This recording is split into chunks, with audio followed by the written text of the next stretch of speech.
Hi everyone, welcome to another episode of Worthy, Worth It, and Priceless. In this episode, we will talk about surrender and release. So yesterday I was watching a video or interview of the singer Kevin Ross, and he was talking about his latest hit, Looking for Love. And if you haven't heard the song, what the song is basically about is a woman who says that she's looking for love, waiting for love. She finds it in him, but basically she's ultimately not ready. She can't let go of her past. And that got me to thinking how it pertains to us as far as heal from the hurt. And what I don't want for us to do is basically have our past rob us of our future.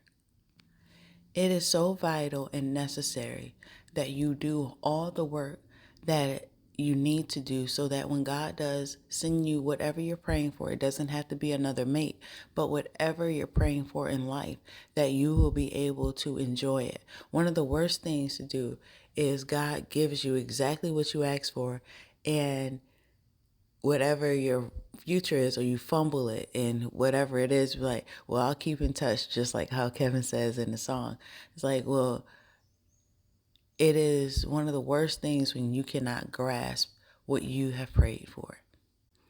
So what I would like for us to do is release or surrender our past, whatever got us to this moment. Forgive yourself if that's what you need to do, whatever you need to do to surrender and say, you know what, I'm not going to live this way. Yes, we all have traumas, we all have stories, and there's nothing that we can do about our past, but what we can do is not allow it to rob us of our future.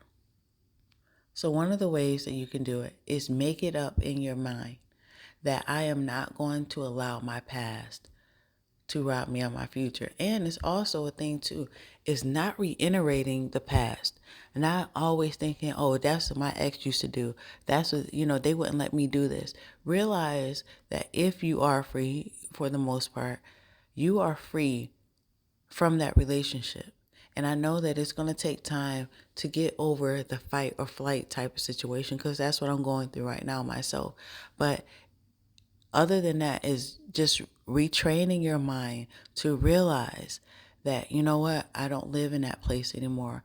I'm not there anymore. And thanking God for where you are right now. It may not be what you want, but thank God you're not where you used to be.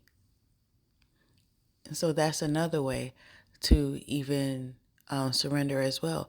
Be thankful for where you are. Be thankful that that person isn't there. And it's also a thing too, is to divorce the fantasy that you thought you were going to have, the life that you guys had together, and divorce that fantasy that, you know what, we could have did this, we could have did that. At the end of the day, if you guys were supposed to be together in whatever capacity, you would be there.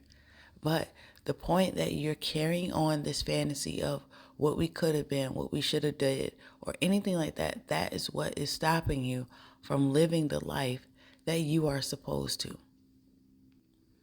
I've said this in other analogies, but it is thinking about, oh, kindergarten, just say you're in 12th grade, you're about to graduate. And like, you know what?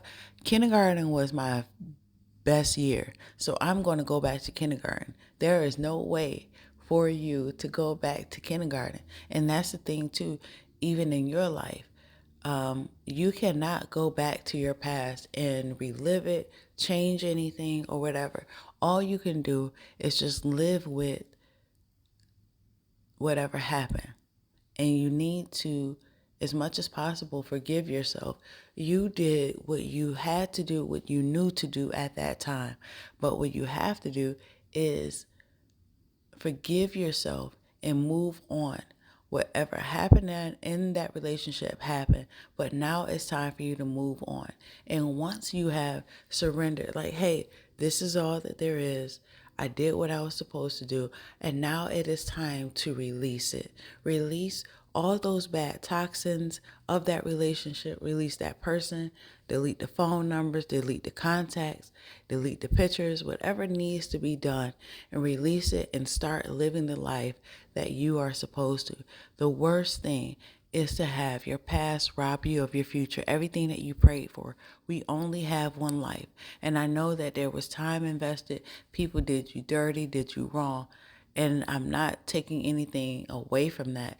But are you going to allow that person or that situation to rob you of your future? That is something that you have to ask yourself. And once you're ready, that is the time to surrender completely and release it and move on with your life. So I hope that this was somewhat encouraging for you. I hope this put maybe a battery or a spark in you so that you can go on and live the life that you are supposed to. Always remember that you have worth, you have value no matter what, and you will heal from the hurt.